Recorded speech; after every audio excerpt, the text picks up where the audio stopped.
Maging aral na lang sa'yo yan, swerte ka pa. At binigyan ka pa ng panibagong buhay.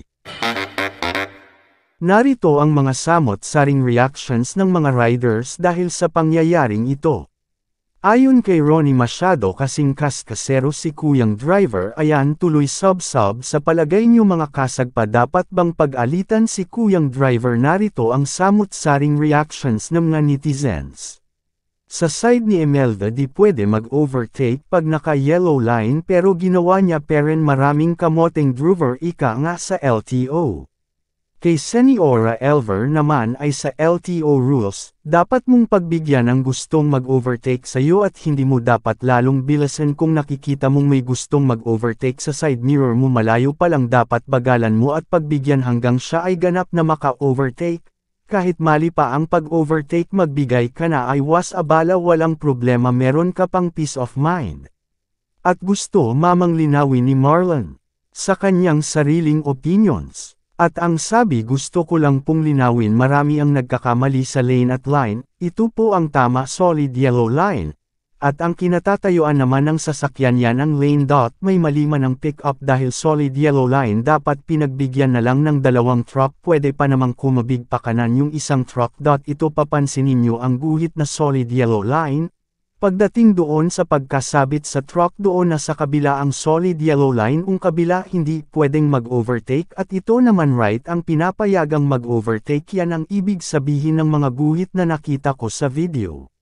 Si Renato naman buti at nag-stop at umiwas yung kadslubong na truck. Sometimes ang pagmamadali ay ang sanhi ng lalong abala. At ito naman ang sinabi Ariola, pasalamat ka at hindi ka binangga.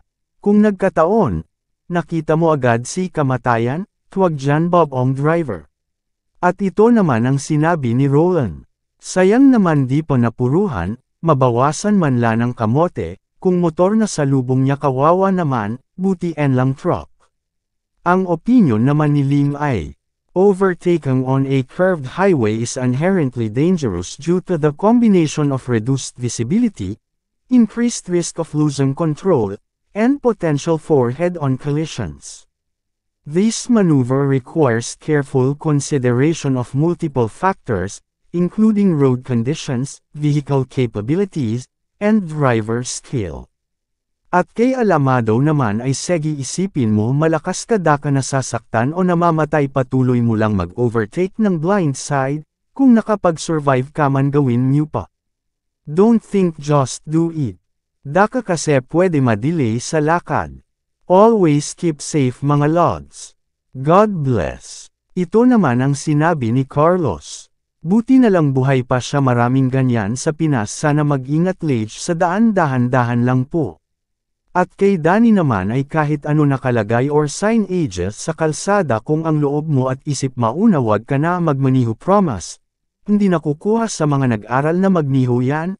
Kailangan yung safe na kaya mo lumagpas, mag-overtake ka na wala kang maabala sa kalsada. At kay Vic naman ay may pride din tong inovertikan, emkatid din isip, di man lanang nagbigay.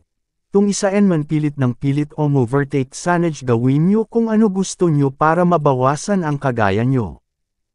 At nagiging kakaiba naman tong reaksyon ni Burnok, nakalimutan siro ng driver ng pick-up ang nakalagay na guhit dilaw, bawal na bawal mag-overtake sa ganyang sign ng kalsada, sana wag alin ang akala ay walang kasalubong at sana maging alarming tayo sa mga nakikita nating road signs.